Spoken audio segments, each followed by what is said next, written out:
الحمد لله رب العالمين والصلاة والسلام على سيد الأنبياء والمرسلين وعلى آله وأصحابه أجمعين وعلى من تبعهم بإحسان إلى يوم الدين. أما بعد، فأعوذ بالله من الشيطان الرجيم. بسم الله الرحمن الرحيم.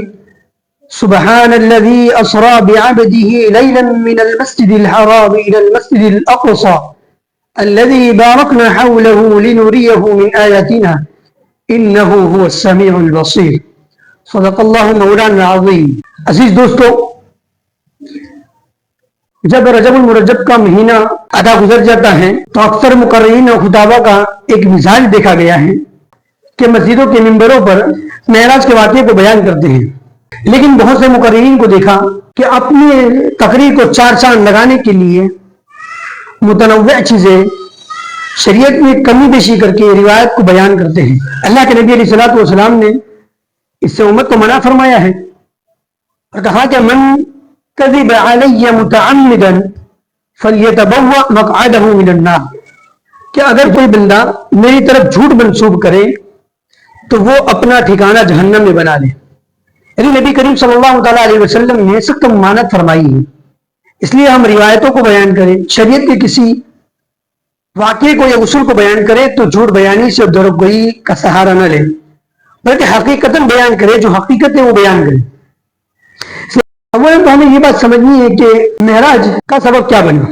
طائف کے واقعے کے بعد آپ علیہ الصلوۃ والسلام کو یہ معراج کا سفر کرایا گیا. حضرت مولانا عاشق الہی میرٹھی نور اللہ مرکزہ نے اللہ کے نبی علیہ الصلوۃ والسلام نے جب ہجرت کی، اس وقت آپ علیہ الصلوۃ والسلام کی عمر کیا تھی؟ تو وہ لکھتے ہیں کہ 51 سال 8 مہینے 20 دن کی عمر اللہ کے نبی علیہ الصلوۃ والسلام کی تھی. اس رات میں نبی کریم صلی اللہ علیہ وسلم کو معراج کا سفر کرایا گیا، اور اسی سال میں کریم میں حضرت خدیجہ الکبریٰ رضی اللہ تعالیٰ عنہا کی وفات ہوئی، اور آپ کے مشفق و مربی چچا جو آپ کے غم گسار تھے، آپ کے معاون تھے، ان کا انتقال ہوا. اور مکہ والوں کی تکلیفیں روز بروز بڑھتی جا رہی تھی. اللہ کے نبی علیہ الصلوۃ والسلام نے سوچا کہ پڑوس بستی کے اندر ایک طائف شہر ہے، وہاں جا کر وہاں کے لوگوں کو اسلام کی دعوت دوں، ہو سکتا ہے کہ وہ لوگ اسلام کو قبول کر لیں. چنانچہ اس امید کے ساتھ اللہ کے نبی علیہ الصلوۃ والسلام نے طائف کا سفر کیا، اور طائف کے سفر کرنے کے بعد اللہ کے نبی علیہ الصلوۃ والسلام کو جو تکلیفیں ہوئی وہ ناقابل بیان ہے. نہ صرف انہوں نے اللہ کے نبی علیہ الصلوۃ والسلام کی بات کو سنا، اور نہ کہ آپ علیہ الصلوۃ والسلام کی میزبانی کر دیں، آپ علیہ الصلوۃ والسلام کے پیچھے بدماش اور اوباش قسم کے بچوں کو پیچھے لگا دیا تاکہ پتھر مار مار کر ان کو زخمی کر دیں اور ان کو شہر کے باہر نکال کر آ گئے. اللہ کے نبی علیہ الصلوۃ والسلام کے جسد مبارک سے خون نکلا، جوتیاں مبارک خون سے تر ہوئی، اور ایسی تکلیف دی کہ دشمنوں کو بھی آپ علیہ الصلوۃ والسلام پر ترس آنے لگا. یہ آپ علیہ الصلوۃ والسلام کو تکلیف ہوئی. اس کے بعد دلاسے دینے کے لیے اللہ رب العزت نے اپنے پاس اتنا بڑا سفر کروایا جس کے اندر ایک عجیب و غریب عجائبات دکھائے گئے، اور برکتوں کا ایک سرچشمہ دکھایا گیا، اور آسمان و زمین کی عجیب و غریب چیزوں کو اللہ رب العزت نے اس سفر کے اندر دکھایا. اب ہم جانتے ہیں کہ اللہ کے نبی علیہ الصلوۃ والسلام کا یہ جو سفر کہاں سے شروع ہوا. اس وقت 2 نمازیں تھیں، ایک صبح کی اور ایک دن کے آخر کی، یعنی مغرب کے قریب کی نماز آپ کہہ سکتے ہیں. شام کی نماز پڑھ کر حضرت نبی کریم صلی اللہ تعالیٰ علیہ وسلم آپ کی چچازاد بہن ام ہانی کے مقام پر آرام فرما رہے تھے. اسی اثنا میں حضرت جبرائیل علیہ الصلوۃ والسلام نے ایک خادمانہ انداز کے ساتھ آپ علیہ الصلوۃ والسلام کے تلووں پر ہاتھ پھیرتے ہوئے آپ کو جگانے کی کوشش کی. آپ علیہ الصلوۃ والسلام بیدار دیکھا، آس پاس میں کوئی دکھا نہیں. اللہ کے نبی علیہ الصلوۃ والسلام پھر سو گئے.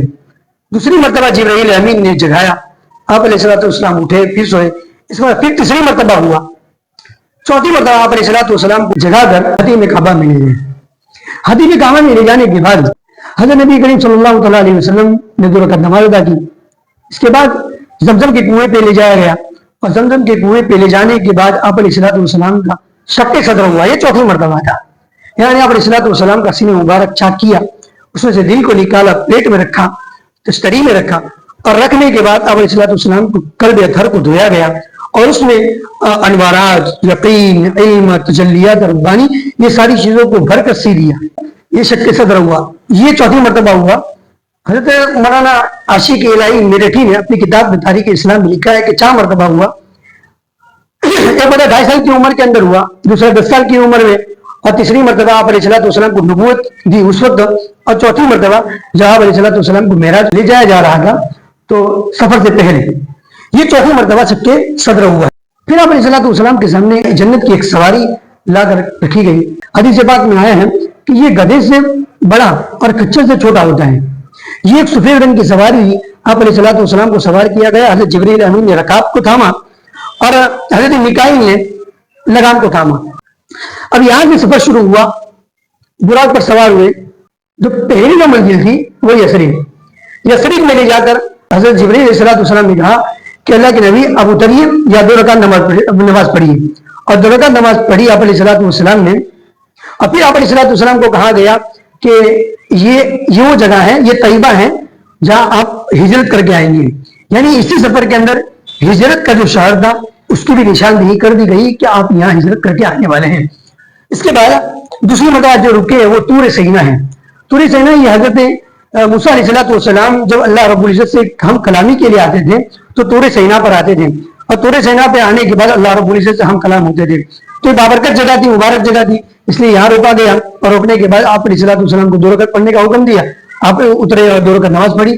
اس کے بعد پھر آپ علیہ السلام کی سواری پھر چلنا شروع ہوئی، اور سواری بیت الحم، یہ حضرت عیسیٰ علیہ السلام کی پیدائش کا شہر ہے، یعنی جہاں حضرت عیسیٰ علیہ السلام کی پیدائش ہوئی۔ یہاں رک کر 2 رکعت نماز ادا کی، پھر آپ کو مسجد اقصیٰ لے جایا گیا۔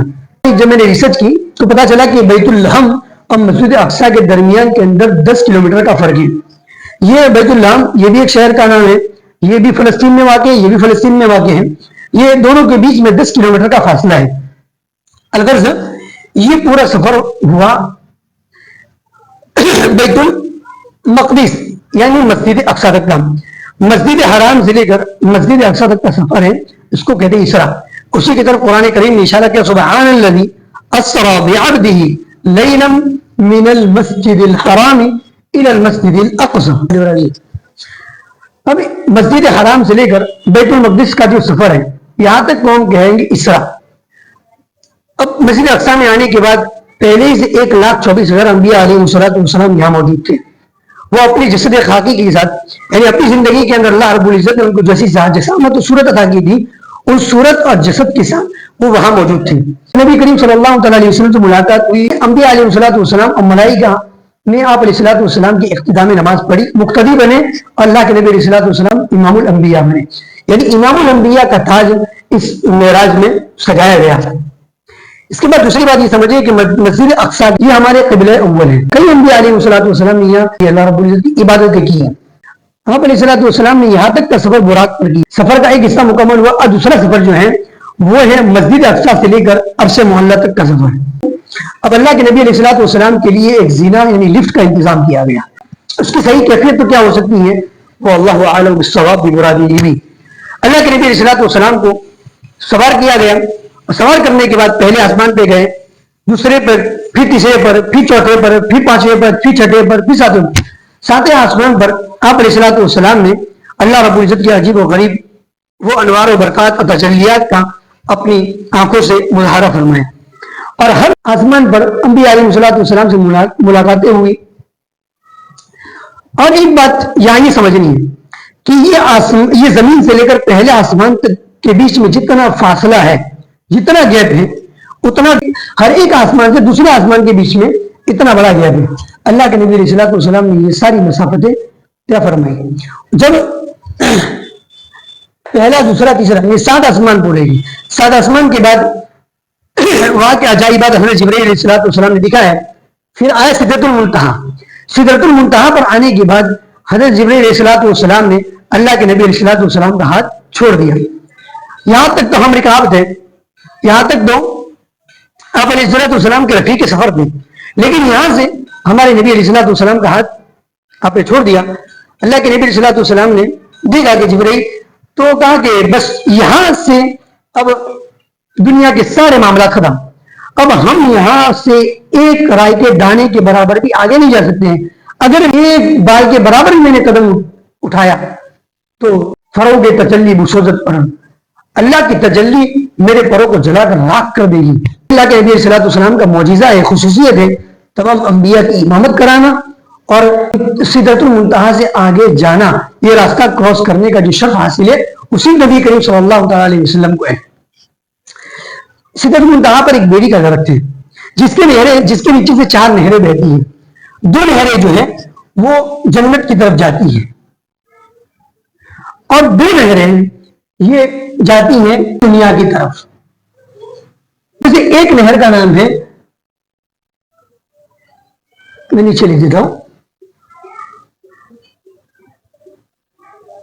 دریائے نیل، اور جو دوسری نہر ہے اس کا نام ہے دریائے، اور 2 نہریں جو جا رہی ہیں وہ جنت کی طرف جا رہی ہیں۔ اللہ کے نبی صلی اللہ علیہ وسلم سدرۃ المنتہا سے آگے بڑھے اور اس کے سدرۃ المنتہا کے قریب میں جنت ہے، عندہا جنت المأویٰ، کہ سدرۃ المنتہا کے قریب میں اس کے پاس میں جنت المأویٰ ہے۔ یہ نبی کریم صلی اللہ تعالی علیہ وسلم وہاں پہنچے، آپ نے جنت کے نظارے دیکھے، آپ نے 7 آسمان کی سیر کی، آپ نے جہنم کے اندر دیکھا، آپ علیہ الصلوۃ والسلام جہنم کے نظارے اور وہاں کے عذابات دیکھے۔ روایتوں میں موجود ہے نبی کریم صلی اللہ تعالی علیہ وسلم نے بہت سے عذاب کے بارے میں پوچھا کہ جبرائیل یہ کیا ہے، یہ کون لوگ ہیں؟ حضرت جبرائیل نے وہ بیان بھی کیا کہ یہ وہ لوگ ہیں جو دنیا میں اس طریقے سے پھولا پھولا عذاب و گناہوں میں مبتلا تھے۔ تو جہنم کو بھی اللہ کے نبی صلی اللہ علیہ وسلم دیکھا اور جنت کو بھی دیکھا، پھر جنت سے گزر گیا۔ اب یہاں تک جو نظام ہے وہی سے پوری دنیا کے نظام کو اللہ کے حکم سے چلایا جاتا ہے فرشتوں کے دوارا۔ اللہ تعالیٰ کا حکم ہوتا ہے، یہی سے فرشتے پوری دنیا کے نظام کو چلاتے ہیں۔ اسی کو کہا وسیع کرسیہ السماوات والارض، یہ وہ کرسی مراد نہیں ہے جس پر ہم بیٹھتے ہیں، بلکہ وہ کرسی مراد ہے جہاں سے دنیا اور آسمان کی پوری نظام کو چلایا جاتا ہے۔ وہ اگر وہ کرسی مراد ہوتی جو بیٹھنے کی ہیں تو پھر وہ عرش پر ہوتی، حالانکہ ایسا نہیں ہے، کرسی ہے، اس کے بعد پھر اللہ رب العزت کا ایک نور کا دریا ہے اور نور کے دریے کے اوپر پھر اللہ کا عرش ہے۔ اسی کو قرآن کریم نے یہ کہا وَكَانَ عَرْشُهُ عَلَى الْمَاءِ، کہ اللہ کا عرش تو پانی پر ہے، تو لہٰذا یہ جو پانی ہے وہ پانی اللہ کا نور کا دریا ہے اور اللہ کے نور کے دریے کے اوپر پھر عرش بنا ہوا ہے اور اس سے آگے کوئی چیز نہیں ہے۔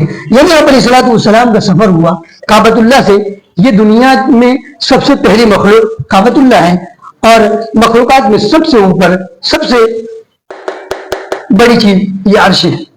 یعنی شروعات سے آخر تک آپ علیہ الصلوۃ والسلام کو سفر کرایا گیا، یہاں تک اللہ کے نبی علیہ الصلوۃ والسلام کی سنگل ٹرپ پوری ہوئی۔ اب عرش معلیٰ پر آپ علیہ الصلوۃ والسلام گئے ہیں، سدرۃ المنتہا سے جنت سے پھر آگے گئے اور پھر وہاں جانے کے بعد آپ علیہ الصلوۃ والسلام کے ساتھ کوئی ہم رکاب نہیں تھا، آپ علیہ الصلوۃ والسلام خود اکیلے تنہے تنہا ہے اور ایک عجیب و غریب کیفیت ہے، ایک تواضع کی کیفیت، ایک غلامی کی کیفیت، ایک عبدیت کی کیفیت، پیادہ پا۔ یعنی یہاں سے آپ علیہ الصلوۃ والسلام اکیلے ہیں، ایک دم سنسان راستہ، یہاں کوئی آپ کے ساتھ نہیں ہے، نہ کوئی دریم پریم چرند کی آواز، نہ کسی کی بولنے کی نہ آواز، نہ کوئی غمگسان، نہ کوئی رہبر، نہ کوئی ہم سفر۔ اللہ کے نبی علیہ الصلوۃ والسلام ایک عالی دربار کے اندر جا رہے ہیں۔ وہاں جانے کے بعد اللہ رب العزت سے جو گفت و شنید ہوئی، آپ علیہ الصلوۃ والسلام کو اللہ رب العزت کا دیدار ہوا۔ یہاں پر رک کر ایک بات یہ سمجھنا ضروری ہے، اللہ کے نبی علیہ الصلوۃ والسلام نے اللہ رب العزت کو دیکھا ہے یا نہیں؟ جمہور صحابہ اور جمہور علماء اور اسلاف کا یہی نہج اور مسلک ہے کہ اللہ کے نبی علیہ الصلوۃ والسلام نے اپنی آنکھوں سے اور اپنے دل کی آنکھوں سے اللہ رب العزت کی زیارت کی، اور یہی ہمارا عقیدہ ہے اور یہی ہمارا ایمان ہے۔ کیونکہ روایت میں موجود ہے کہ اللہ کے نبی علیہ الصلوۃ والسلام نے کہا کہ رأیت ربی عز وجل، کہ میں نے اپنے رب عز وجل کو میں نے دیکھا۔